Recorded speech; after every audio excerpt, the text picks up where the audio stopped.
Okay, good afternoon, everyone. Welcome to English class. In today's meeting, we are going to discuss about past perfect tense. In the previous meeting, we have discussed about present perfect tense. Kita sudah belajar tentang present perfect tense, gitu ya. Sekarang kita akan belajar tentang past perfect tense. Keduanya mirip, nanti hanya berbeda di auxiliary verb-nya saja, gitu ya. Jadi kalau yang present perfect tense itu polanya adalah subject, auxiliary verb-nya itu adalah have dan has, lalu diikuti verb 3.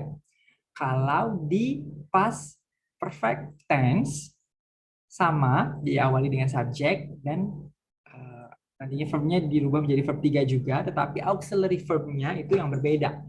Auxiliary verb-nya adalah had. Itu yang berbeda. Jadi subject plus had plus verb 3.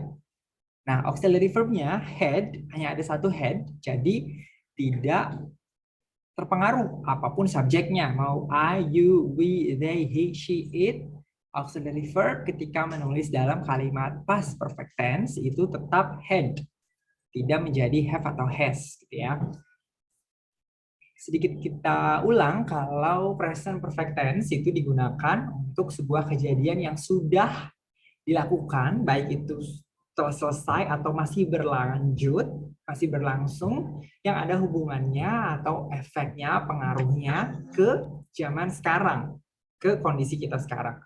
Kalau past perfect tense adalah sebuah kata kerja yang digunakan untuk menyatakan bahwa suatu aksi telah selesai pada suatu titik di masa lalu sebelum aksi lainnya terjadi. Jadi tidak ada hubungannya dengan masa sekarang, ya sudah tidak ada hubungannya, sudah tidak berpengaruh, sudah tidak berefek terhadap kondisi kita sekarang. Aksi yang telah selesai di masa lampau itu dapat terjadi berulang kali maupun hanya sekali. Jadi bisa terjadi berkali-kali ataupun hanya sekali, sama seperti present perfect tense ya. Tadi bisa hanya sekali, jadinya pernah, atau sudah 2, 3, 4 kali dan lebih, gitu ya, bisa menggunakan pengalaman ketika digunakan dalam pengalaman. Ciri yang khas dari tenses ini adalah penggunaan had, ya. Ini berbeda. Kalau tadi misalkan have, ya, misalkan I have had a pet before. Saya sudah pernah memiliki hewan peliharaan sebelumnya. I have had ini dalam kalimat present perfect tense. Karena have yang pertama merupakan auxiliary verb sebagai pola dari present perfect tense. Had merupakan had-nya, gitu ya, sebagai kata kerja merupakan bentuk ketiga dari kata kerja have. Nah, kalau past perfect tense nanti sama nih, kalau kita menggunakan kata have harus dirubah menjadi verb 3, berarti menjadi had juga. Nah, nanti had-nya ada double jadinya. Berarti itu tidak apa-apa ya kalau dalam bentuk pola kalimat past perfect tense. Jadinya menjadi I had a pet before. Saya sudah pernah memiliki hewan peliharaan sebelumnya. Balik lagi, ini biasanya digunakan dalam biasanya orang Inggris di Eropa. Inggris itu di Eropa, bukan bahasa ya, tapi negara Inggris, Great Britain, UK ya, United Kingdom, itu biasanya menggunakan tensesnya sesuai dengan polanya. Biasanya kalau American English biasanya cukup saja I already had, itu sudah cukup. Tetapi kalau misalkan I already had atau I had a pet before, itu nanti menjadi rancu, gitu ya. Apakah ini kalimat past perfect tense atau kalimat past tense saja, gitu ya.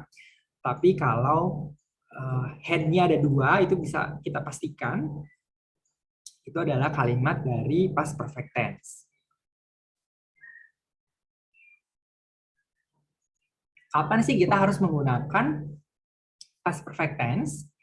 Yaitu ketika kita ingin menunjuk sebuah poin di masa lalu, poin di sini artinya kejadian, gitu ya, dan ingin membicarakan bahwa ada momen yang terjadi sebelumnya secara spesifik. Jadi misalkan di masa lalu, gitu ya, kita mau mengatakan sesuatu di masa lalu, tetapi ada kejadian sebelum kejadian yang kita ingin sampaikan di masa lalu tersebut, nah kita di situ menggunakan past perfect tense gitu ya. Kalau present perfect tense biasanya kejadian di masa sekarang, tapi ada kejadian di masa lalu nih yang masih ada pengaruhnya dengan masa sekarang, sehingga digunakan past perfect tense. Present perfect tense. Kalau past perfect tense artinya kejadiannya di masa lalu, kita ingin mengatakan kejadian di masa lalu, tetapi sebelum kejadian yang ingin kita bicarakan tersebut, ada kejadian lain di masa lalu gitu ya, sehingga kita gunakan past perfect tense. Doanya myself clear. Apakah penjelasan saya bisa dimengerti?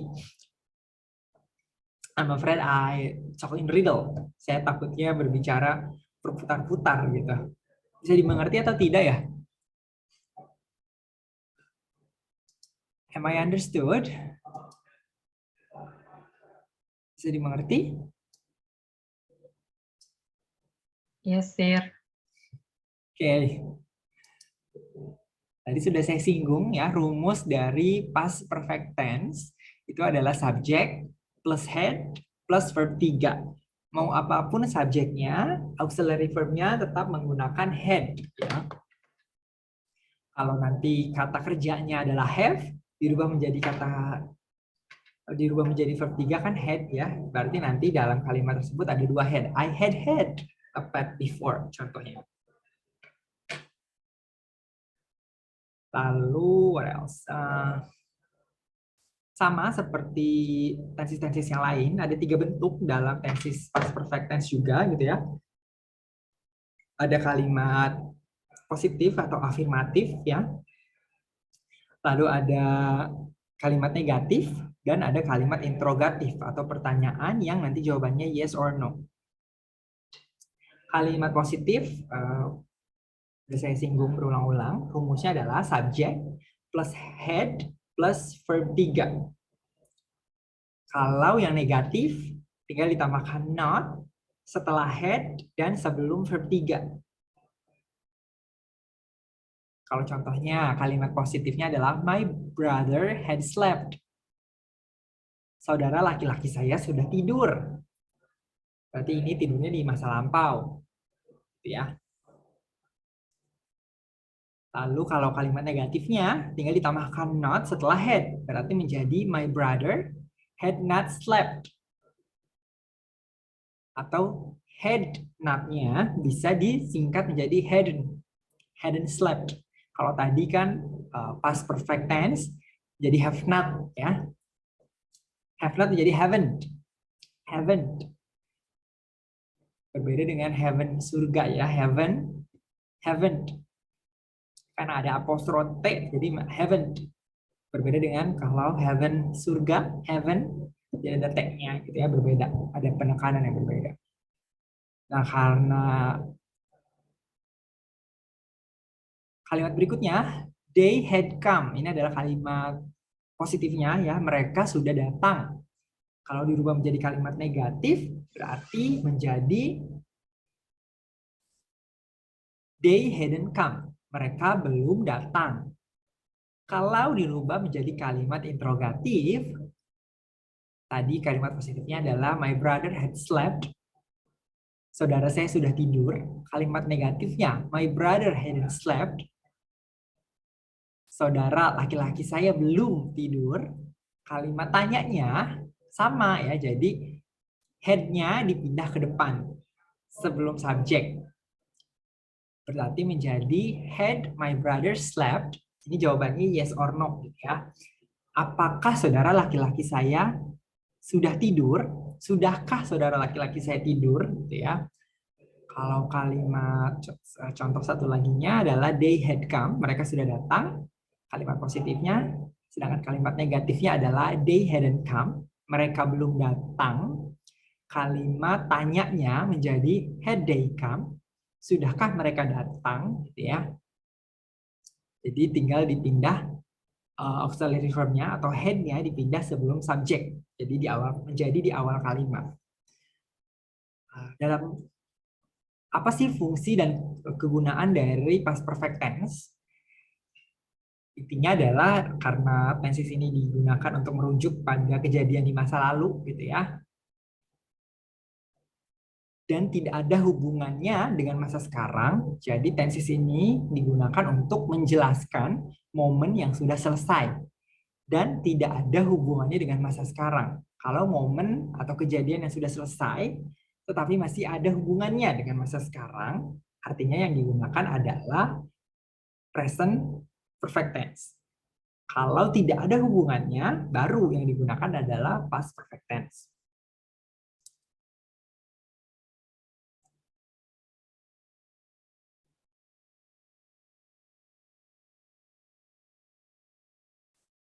Jadi sebenarnya past continuous, past perfect tense gitu ya, itu digunakan biasanya dalam kalimat majemuk, baik itu kalimat majemuk bertingkat ataupun yang setara. Juga kalau jadi jarang sekali memang kalimat ini digunakan dalam kalimat yang simple sentences, kalimat sederhana. Jadi biasanya compound atau complex sentences. Sehingga biasanya karena kan kalimat ini digunakan untuk menyatakan kejadian di masa lalu gitu ya, tetapi ada kejadian yang mendahului sebelum kejadian tersebut gitu ya. Nah, kejadian yang mendahului sebelum kejadian yang ingin kita sampaikan di masa lalu tersebut itu yang ditulis dalam bentuk past perfect tense. Sehingga nanti dalam kalimatnya biasanya ada dua kalimat, anak kalimat dan induk kalimat. Anak kalimat dan induk kalimat ini nantinya disambung menggunakan before atau after gitu ya, tergantung nanti posisinya, bagaimana kita ingin mengkonstruksi sebuah kalimat gitu ya. Jadi nantinya ada digunakan subordinate conjunction gitu ya. Jadi mana yang lebih dulu, mana yang belakangan, walaupun dua-duanya kejadian di masa lalu gitu ya. Contohnya misalkan kalau menggunakan after, artinya sesudah. Jadi kita ingin menyatakan sesuatu kejadian di masa lampau, tetapi kejadian tersebut sesudah kejadian yang sebelumnya terjadi, gitu ya. Jadi simple past tense artinya adalah subject plus verb 2 diikuti after, diikuti baru past perfect tense. Jadi subject plus had plus verb 3, gitu ya. Bisa juga selain menggunakan after, kita bisa menggunakan before. Jadi before di sini adalah by the time gitu ya, atau ketika. Contohnya, jadi dibalik kalau tadi simple past tense-nya dulu atau subject plus verb 2-nya dulu, baru diikuti after. Kalau before gitu ya, berarti yang digunakan adalah urutannya adalah past perfect tense dulu. Past perfect tense diikuti before. By the time di sini misalkan bisa menggunakan jam atau in the morning, in the afternoon gitu ya. Lalu diikuti when dan plus simple past tense. Jadi dirubah simple past tense-nya yang di belakang. Kalau after kan simple past tense yang di depan, diikuti after baru past tense. Kalau menggunakan before,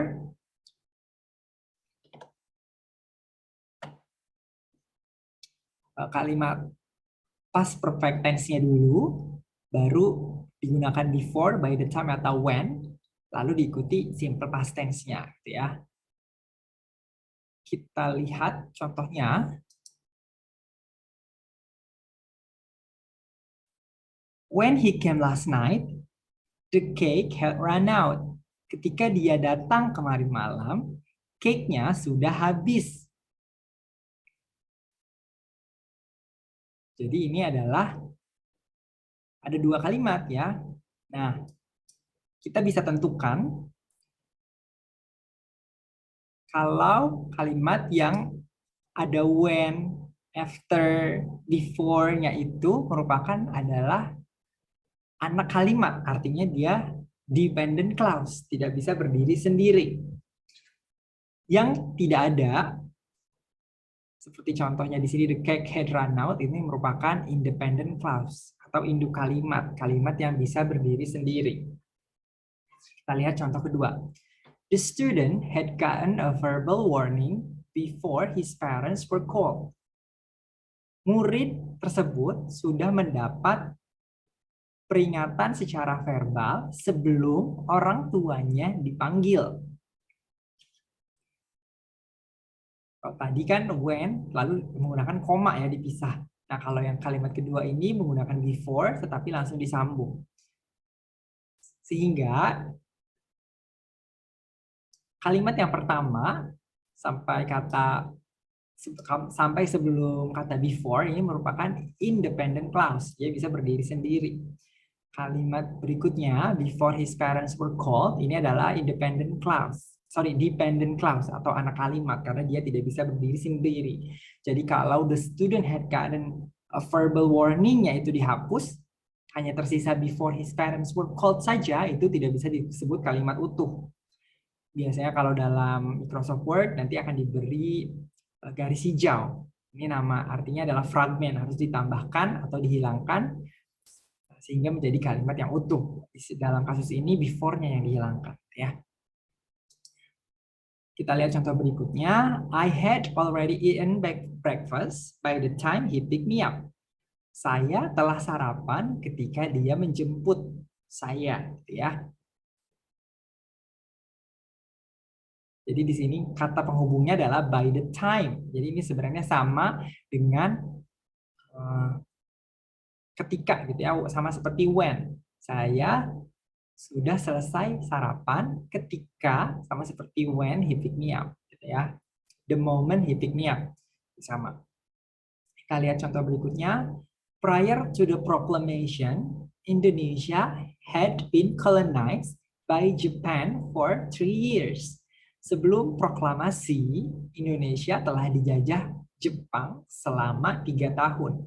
Nah, Indonesia had been colonized by Japan.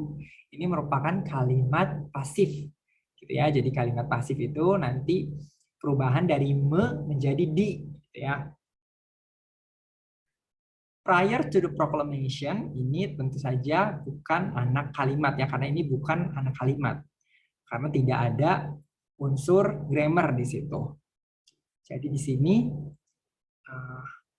sebenarnya kalimatnya hanya satu, Indonesia had been colonized by Japan for 3 years. Prior to the proclamation, ini hanya keterangan waktu saja. Jadi sebelum proklamasi kemerdekaan gitu ya, ini sebenarnya hanya keterangan waktu, bukan merupakan anak kalimat. Gitu. Fungsi dari past perfect berikutnya adalah untuk menunjukkan intensitas sebuah kejadian. Ya, jadi past perfect ini digunakan untuk menunjukkan seberapa sering sesuatu terjadi di masa lampau. Jadi keterangan waktu atau time expression-nya itu digunakan adverb of frequency. Jadi seperti never, ever, seldom, often gitu ya. Atau juga kata keterangan berapa kali seperti once, sekali, atau twice, 2 kali, thrice, 3 kali gitu ya. Itu merupakan kata keterangan waktu. Contohnya, misalkan twice before getting married, 2 kali sebelum menikah. He had gotten engaged twice before getting married. Dia sudah pernah bertunangan 2 kali sebelum menikah gitu ya. Atau bisa juga seperti kata keterangan waktu every day, every 2 day, every other day gitu ya. Jadi setiap hari, setiap 2 hari sekali gitu ya. Atau bisa juga kalau di luar negeri biasanya menggunakan patokan waktu. Jadi karena 4 musim, menggunakan patokan musim sebagai time expression atau keterangan waktu. Jadi seperti summer itu musim panas, biasanya antara musim semi itu kan bulan Maret, April, Mei. Berarti musim panasnya itu Juni, Juli, Agustus ya. September, Oktober, November itu biasanya fall atau musim gugur. Lalu Desember, Januari, Februari adalah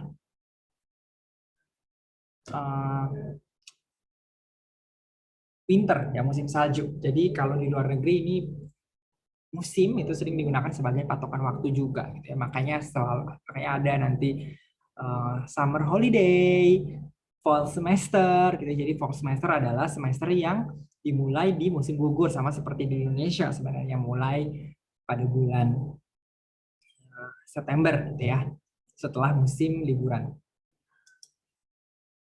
Lalu berikutnya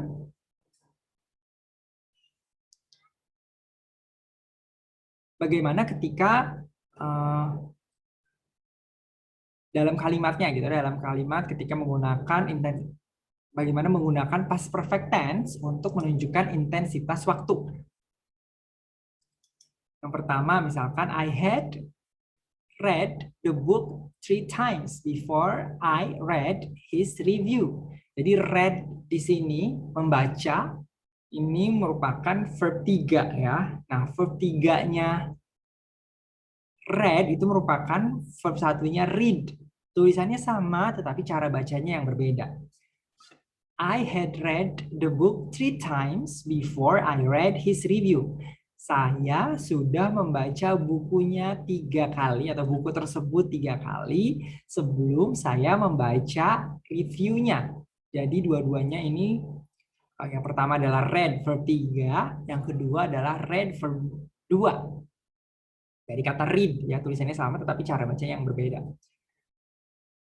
Jadi di sini kata keterangan waktunya adalah 3 times dan tetap ada before gitu ya, karena ini ada dua klausa, anak kalimat dan induk kalimat. Anak kalimatnya adalah before I read his review. Induk kalimatnya adalah I had read the book 3 times.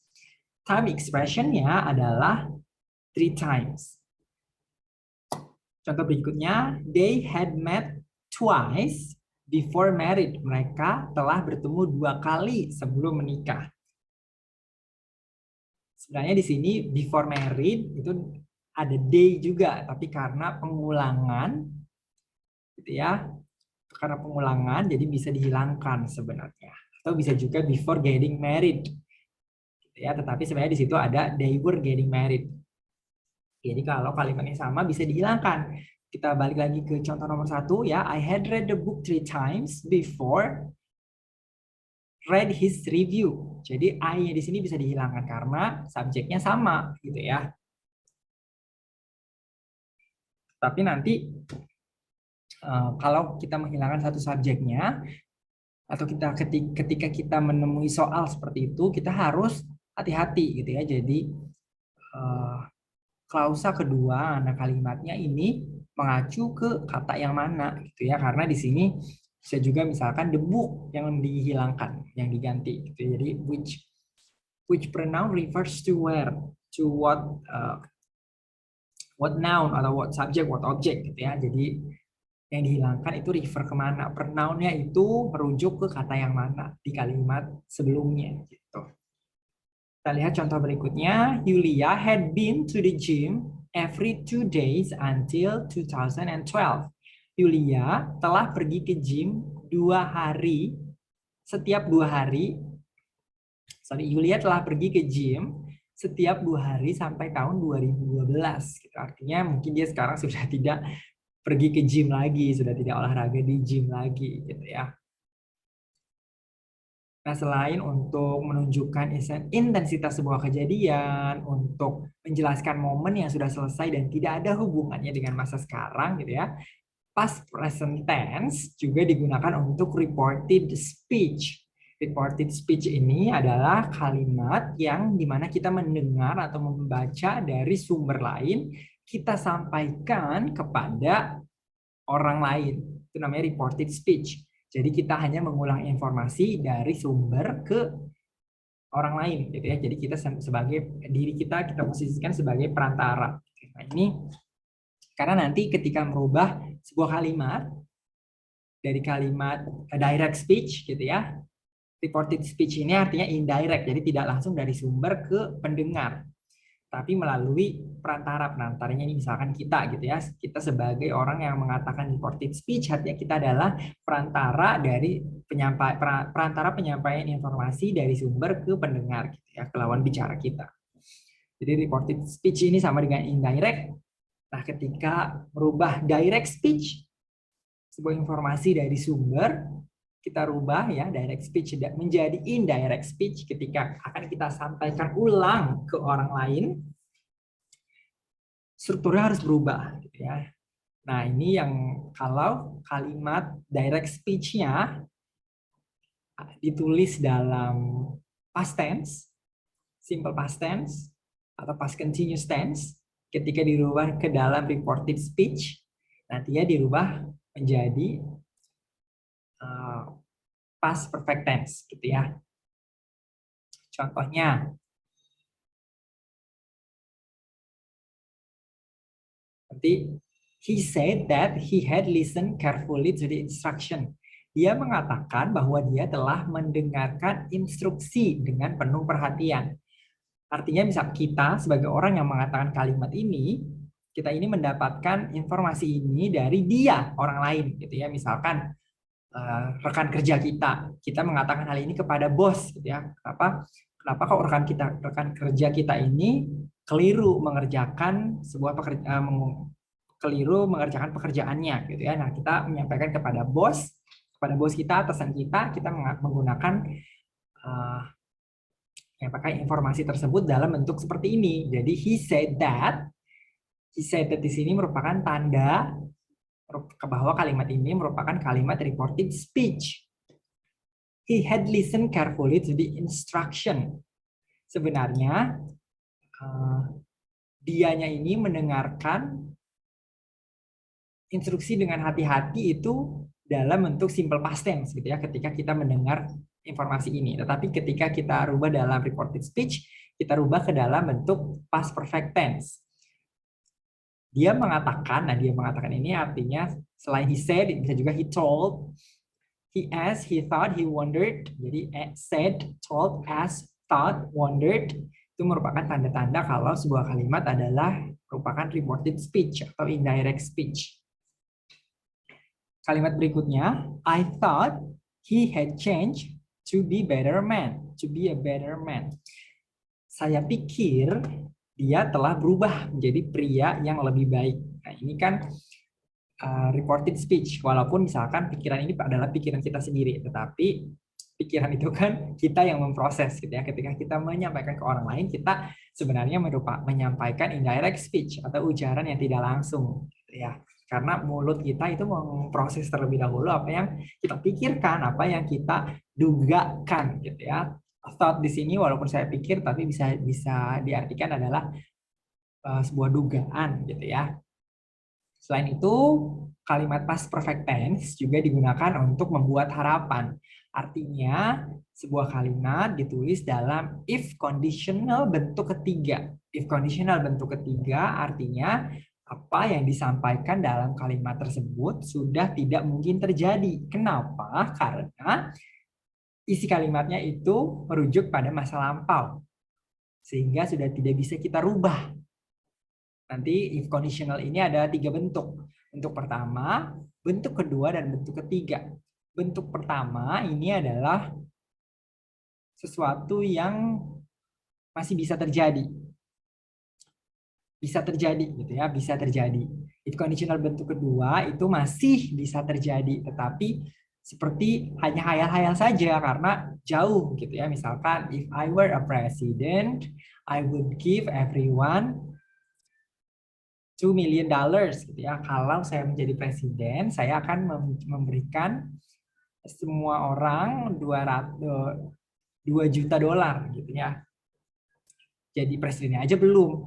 Lalu uang untuk masing-masing orang 2 juta dolar itu dari mana? Masih jauh gitu ya. Jadi masih bisa terjadi, masih mungkin saya menjadi presiden gitu ya, masih mungkin saya memberikan uang 2 juta dolar kalau saya jadi presiden, tetapi there's a long way to go, masih panjang perjalanannya. Nah, kalau if conditional bentuk ketiga di mana kalimatnya itu ditulis dalam bentuk past perfect tense, ini sudah tidak mungkin terjadi gitu ya, karena kalimatnya sendiri merupakan kalimat di masa lampau. Contohnya, if you had remembered to invite me, I would have attended your party. Jika kamu ingat untuk mengundang saya akan hadir di pestamu. Artinya, saya tidak akan datang ke pesta kamu karena kamu tidak ingat untuk mengundang saya gitu ya. Ini kejadiannya pestanya sudah di masa lampau, tidak diundangnya tentu saja di masa lampau juga ya. Nah, ini merupakan bentuk polanya sebenarnya. If plus subject plus head plus verb 3, koma I would have verb 3 ya. Kita lihat contoh kedua. Rina would have been the same level with me if she had studied harder. Rina akan berada, bukan berasa ya, pada level, Rina akan berada pada level yang sama dengan saya jika dia belajar lebih keras. Artinya si Rina ini ketinggalan kelas, ketinggalan level karena dia tidak belajar dengan keras dan sudah tidak mungkin untuk si Rina ini mengejar ketertinggalan dia untuk berada di level yang sama dengan saya. Misalkan dalam ketika les itu kan nanti ada intermediate, ada basic, ada intermediate, ada advance gitu ya. Nah, kita ini udah di advance gitu ya, si Rina masih di basic karena dia tertinggal, karena dia tidak belajar dengan keras. Gitu. Apakah ada pertanyaan terkait past perfect tense? Ada pertanyaan atau tidak? Enggak ada. Sir. Ada. Oke. Apakah bisa membedakan antara present perfect tense dengan past perfect tense?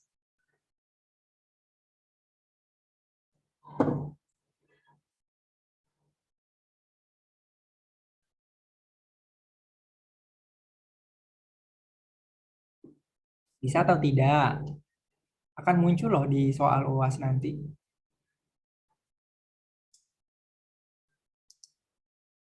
Oke, mungkin masih memproses dua materi yang sudah kita pelajari hari ini. Oke.